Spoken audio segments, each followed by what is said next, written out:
Samajwadi party की सांसद है इकरा हसन, उनके लिए जो है बहुत ही वाहियात शब्दों का प्रयोग किया गया है हिंदू नेता के द्वारा कि हम आपसे शादी करना चाहते हैं। करणी सेना के नेता हैं वो जो है निकाह करने की बात कर रहे हैं, वो अपने घर बैठे बैठे।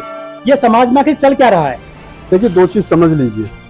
पहली ये है कि किसी भी व्यक्ति को इस प्रकार की भाषा का प्रयोग नहीं करना चाहिए। जिस प्रकार की भाषा का प्रयोग क्या नाम है उसका, उपेंद्र राणा क्या नाम है, जोगिंदर राणा ने किया है, कोई भी बुद्धिजीवी व्यक्ति है उसको विरोध करना चाहिए। ये गलत है, नहीं होना चाहिए। रहा सवाल शादी का, तो शादी तो निकाह शादी जो भी है, शादी ठाकुरों की और मुगलों की, मुसलमानों की आपस में होती रही है। जब यह 666-77 साल तक मुगलों का राज रहा है, तो कितनी जो है वो ठाकुरों की लड़कियां, ठाकुर राजाओं की लड़कियां मुगलों के घर में रही हैं। बहुत सारे उदाहरण दिए जा सकते हैं। कितने हिंदुओं की, मुगलों की लड़कियां जो उनके घर में रही हैं। तो मैं वही कह रहा हूँ। तो मर्जी से कोई किसी के साथ शादी कर सकता है, मर्जी से अकबर की जोधा बन सकती है। लेकिन आप इस प्रकार की भाषा का इस्तेमाल करके ये कहना चाहोगे नहीं, मैं वो तंज कसने की कोशिश करें। तंज, जिस भाषा में तंज कसा जाता है कि मैं इकरा हसन से शादी निकाह करना चाहता हूँ, फिर मैं क्या ओबीसी का जीजा होगा, कर लिया मैंने, हाँ, ओबीसी को मेरा साला हो गया। हाँ, तो इस प्रकार की भाषा का विरोध होना चाहिए। और खासतौर से मैं तो अभी तक समाजवादी पार्टी को देख रहा हूँ कि उनके किसी बड़े नेता ने इसका विरोध नहीं किया है। तो उनके प्रवक्ता को चाहिए, चाहे तो राजकुमार भारती है, चाहे अन्य लोगों को चाहिए कि वो इसका विरोध करें। और जो भी इस प्रकार की भाषा को सुनने के बाद में इकरा हसन की तरफ से भी कोई टिप्पणी मैंने तो भी देखी नहीं, ट्विटर पे, सोशल मीडिया पे कहीं कोई टिप्पणी है, तो इस प्रकार की भाषा का विरोध होना चाहिए। ये गलत है, नहीं होना चाहिए। और जिस प्रकार से राणा ने कहा है, और मेरे को कानूनी कार्रवाई होनी चाहिए, उससे पूछा जाना चाहिए कि आप किसी को कैसे कह सकते हो। भाई लोकतंत्र में ठीक है, मैं भी सुंदर कुंवारा हूँ, तुम भी हो कुंवारी हो, देखो नहीं, वो सुंदर होना, कुंवारा होना, नहीं सुंदर होना, आदमी जहाँ जिसका मन करेगा लड़की वहां शादी करेगी। आप तो कहने से थोड़ी करेंगे आप सुंदर है, कुंवारे हैं, जैसे भी जो भी है। तो ये राणा की भी गलत बात है, नहीं बोलना चाहिए। और इकरा हसन और उनकी पार्टी की भी ये गलत बात है कि इस प्रकार की अगर किसी बहन बेटी के ऊपर, और 20 लाख एक सांसद को, 20 लाख वोटर लगभग एक सांसद को चुनते हैं, तो 20 लाख लोगों की प्रतिनिधित्व जो महिला कर रही है, जो विदेश से पढ़कर गई है, बड़ी सभ्य है, तब उसके सर से दुपट्टा तक नहीं हटता है, उसके बावजूद उस महिला के बारे में इस प्रकार के शब्दों का प्रयोग किया जा रहा है। और उसकी पार्टी जो वो तमाशा देख रही है, ये भी क्या लगता है ये किस प्रकार की सोच के लोग हैं, एक महिला सांसद को भी जो है इस तरह? देखिए, ये इनकी जो सोच आती है ऐसे लोगों की, अकेले राणा की नहीं, अन्य तमाम लोगों की, इनकी जो सोच है वो सोच मनुस्मृति से डेवलप होती है। ये लोग भारतीय संविधान में विश्वास नहीं करते हैं। इनकी जो महिला विरोधी सोच है, वो सोच यही दर्शाती है, यही दिखाती है कि कहीं ना कहीं आज भी वो महिला को एक मतलब भोग की चीज समझते हैं। उनको ये पता नहीं है कि महिला का अपना जीवन है, उसकी सोच है, उसको वो अपनी सोच के आधार पर अपने जीवन को आगे बढ़ाएगी। लेकिन लोग हैं कि वो अपने तरीके से जो सारी बातें महिला के ऊपर थोप रहे हैं, क्योंकि उनको बचपन से यही सिखाया गया है कि महिला जो है एक सिर्फ प्रयोग की चीज है, बस इससे ज्यादा कुछ नहीं। मुस्लिम है कुछ, इस वजह से भी उनको बिल्कुल निसंकोच जो मुस्लिम महिला है उनको लग रहा है, और जो वो ठाकुर है तो उनको लग रहा है कि नहीं, अब उन्हीं की सरकार भी है। आदित्यनाथ योगी ठाकुर है, और करणी सेना का जिस प्रकार से पिछले दिनों में चाहे तो रामविलास सुमन को लेकर के विवादित उनके काम रहे हैं, चाहे अन्य जो उनके काम रहे हैं। तो मैं ये नहीं कह रहा हूँ कि वो क्या है, लेकिन मैं ये जरूर कह रहा हूँ कि सरकार की सह पर दिया हुआ ये भाषण, स्टेटमेंट है। और सरकार नहीं तो कोई भी सभ्य व्यक्ति, किसी भी सभ्य समाज में अगर हम रहते हैं, तो इस प्रकार की भाषा का विरोध चाहे तो सरकार पक्ष हो चाहे विपक्ष हो, सबको करना चाहिए। लेकिन इसके पहले बयान और वायरल हो रहा है अनिरुद्धाचार्य का। वो कह रहे कि जो युवती 25 साल तक शादी नहीं करती है, कोई भरोसा नहीं है कि वो कहाँ कहाँ मुंह मार कर आई है। उनके जो शब्द हैं, ये समाज में जहर घोलने का काम कर रहे हैं महिलाओं को लेकर। महिला ही सबसे ज्यादा जाती है उनकी कथा सुनने। हाँ, 90% महिला अनिरुद्धाचार्य की कथा सुनने के लिए जाती है, और वो महिलाओं के बारे में इस प्रकार की सोच रखते हैं। तो महिलाओं को चाहिए कि वो विरोध करें। भाई, आप देश की आधी आबादी महिलाओं का विरोध के लिए इस प्रकार के शब्दों का प्रयोग अनिरुद्धाचार्य कर रहे हैं, तो महिलाओं को चाहिए कि वो कपड़े फाड़ दें। हिम्मत कैसे होगी अनिरुद्धाचार्य की नहीं बोलने की? कौन होता है अनिरुद्धाचार्य इस प्रकार की भाषा का इस्तेमाल करने? 25 साल से जिसकी शादी हो रही है वो कहाँ का मुंह मारती फिर रही है?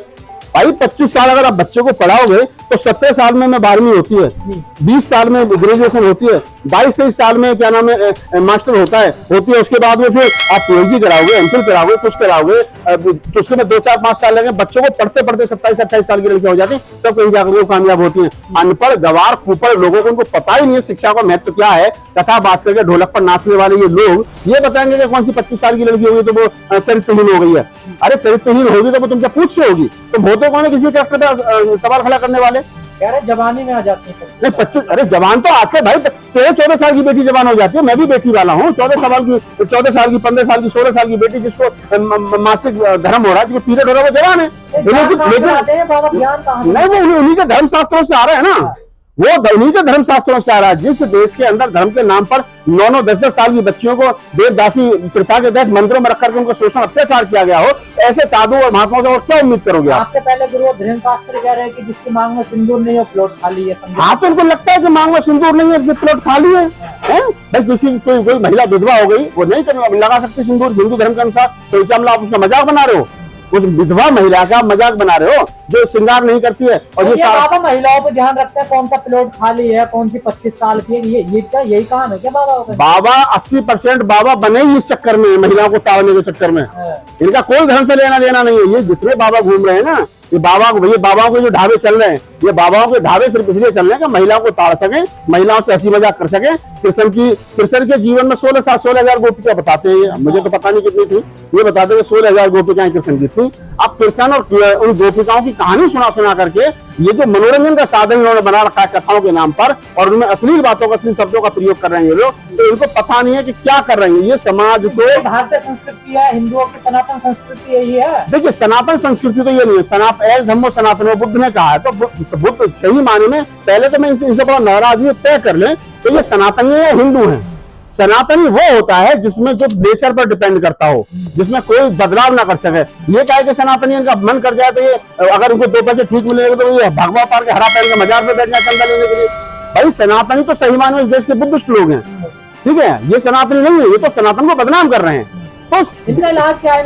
इन बाबाओं का इलाज ये है कि ये जितने बाबा इस प्रकार की भाषा का इस्तेमाल कर रहे हैं, क्योंकि सरकार की सहायता कर रहे हैं, सरकार के इशारे में सब कुछ चल रहा है। जिस दिन बेटी बचाओ बेटी पढ़ाओ का नारा लेके चल रही है, आपने गलत सुना। सरकार ने ये कहा था बेटी पढ़ाओ और बेटी बचाओ। जवान ही तो जवान में कई बार सही बात नहीं कही जाती है, और उसी चक्कर में बहुत सारे बाबा थके गए, मारे गए बेचारे। बहुत से मालिश करवा रहे थे, बहुत से कुछ करवा रहे थे, आपने देखा वो सारी चीजें।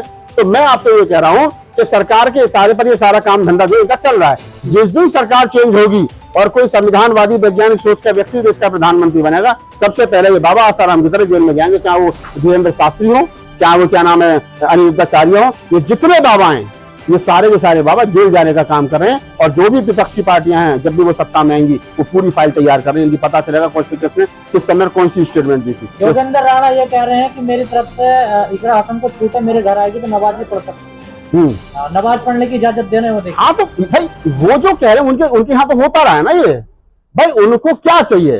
उनको वर्तमान में वो इस्लाम को टारगेट कर रहे हैं इकरा हसन के आधार पर, इकरा हसन का नाम लेकर के हिंदुओं को खुश करने की कोशिश कर रहे हैं। कदे को साहब हमारे ठाकुर समाज के आदमी ने ये कह दिया कि इकरा हसन को भेज दिया कि आइए हम आपसे शादी करेंगे, निकाह कर लिया और क्या नाम हम नमाज भी पढ़वाएंगे। तो ये क्या ना, ये गुदगुदी वाली चीज बातें हैं सब। इनके कोई हाथ पैर नहीं है, लेकिन हाँ निसंकोच रूप में ऐसे लोगों पर कानूनी कार्रवाई होनी चाहिए। ये समाज के लिए घातक है, लोकतंत्र के लिए घातक है, जमहूरियत के लिए घातक है। जो प्रगतिशील महिलाएं हैं वो कहाँ हैं आजकल, जो फिलिस्तीन के लिए, दूसरे देशों के लिए आंदोलन करती है, अब क्यों नहीं आ रही है? हिंदू महिला नहीं है ना, इकरा हसन मुसलमान है। इकरा हसन जो है वो मुसलमान है, तो वो तो सभी महिलाओं को कह रहे हैं। हाँ, तो बोली का तो बाबा ऐसा कोई दिक्कत नहीं है। आज मैंने क्या कहा, देखिए आज की तारीख में कावड़ का उत्सव चल रहा है।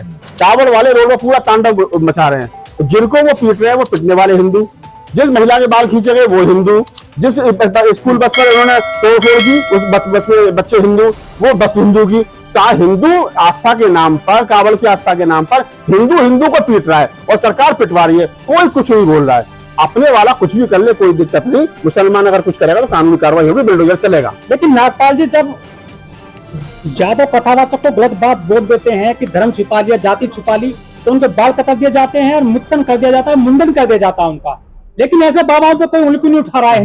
मनुस्मृति के आधार पर ब्राह्मण को सजा देने का कोई प्रावधान नहीं है। ब्राह्मण को सजा देने का कोई प्रावधान नहीं है। तो मनुस्मृति के सोच के ये लोग हैं, लिहाजा इनके खिलाफ कोई कानूनी कार्रवाई नहीं है, क्योंकि संविधान कुछ नहीं है।